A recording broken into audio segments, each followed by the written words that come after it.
Fairmont? Terry's from Fairmont. There's a huge difference in that. But, I guess that I get a lot more credit than I deserve, obviously, but it's quite an honor, and a lot of people contribute to that in our organization, and I certainly appreciate what they do.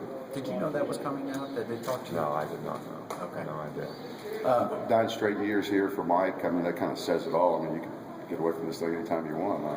Well, I think that besides doing things for the university and Nick's kids, this is the only function that I've done 9 years in a row, which tells us how much we believe in what Mike's doing to help young people, and kind of goes right along with Nick's kids and what we try to do and what my father tried to do. So we're always happy to be here and happy to support this.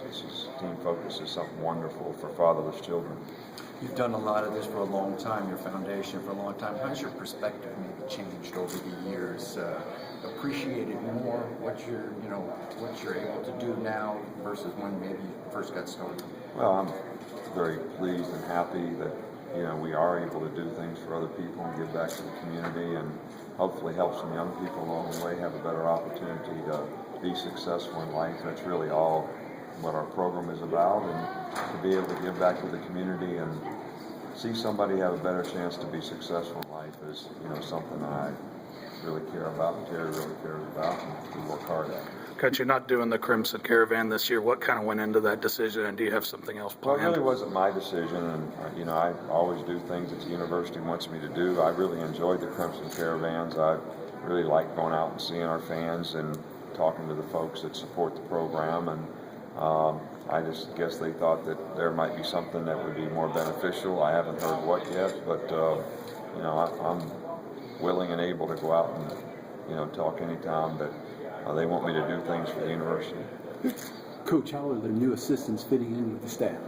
New assistants are doing great. 2 of them are been on our staff before, so that's always a much easier transition. And Brent Key is someone that we've always thought was a real positive guy that we wanted to have on the staff, and it's been a good thing for us. You guys are evaluating another starting quarterback, and have you ever had a situation in your coaching career where it was 4 straight years that you've had to select one out of the group?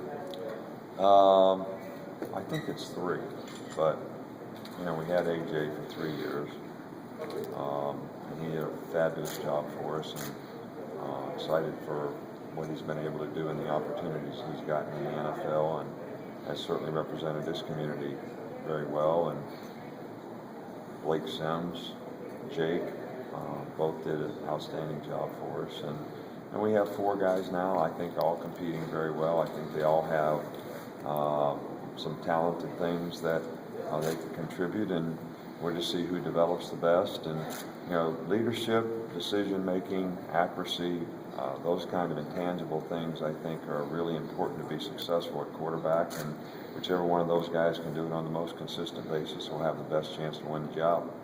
Jake is going to throw again at South Alabama's Pro Day. How can that benefit him, and what kind of feedback are you getting on him from Well, NFL? I think that every exposure that Jake can get is good for him. We had a couple other pro days that we try to set up dates where guys can, the pro guys know that our guys are going to work out on those days, so that we get more people to come, and hopefully Jake will get a few more exposures from that standpoint. But I was really disappointed in the NFL Combine not to invite Jake to the Combine. I actually called and talked to him, and I think part of the issue was 97 juniors going out. A lot of people wanted to know about those guys, and so they invited a lot of those guys who they didn't know much about, and that knocked some of the seniors out who typically and normally deserve to go, and Jake was certainly one of those guys. As far as recruiting, do you feel like that you're more of a national recruiting university now because of the success, and that maybe there's some players in state that are not playing at Alabama because of the numbers game, the fact that everybody wants to come to play for you? Well, that's not really how we want to be. We want to make sure we do a great job in our state. We want to evaluate every player that we feel has an opportunity to play for us, and would love to have each and every one of those guys, playing on our team. And we've had some great players from Alabama, had some great players from Mobile. They've also been great leaders for us, and I mean, you can count the first-round draft picks we've had that are Alabama guys, so we're always looking to do a great job in our state, and we want to do a great job in a 5-hour radius from Tuscaloosa, which includes all of our state, but it's important that we get the best players in Alabama to come to Alabama. A couple more guys. And Kevin Turner's passing. I know I don't know if you had a chance to know him in the NFL or what he meant to the university. Well, we played against him when I was in Cleveland. I think he was at New England at the time. He was a great person, great family.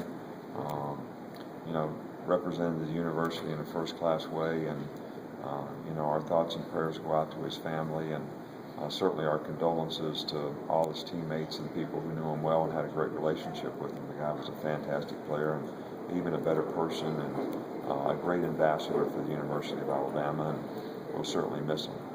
Thank you, Coach. Thanks, Thank you, Coach. Coach. Thank you.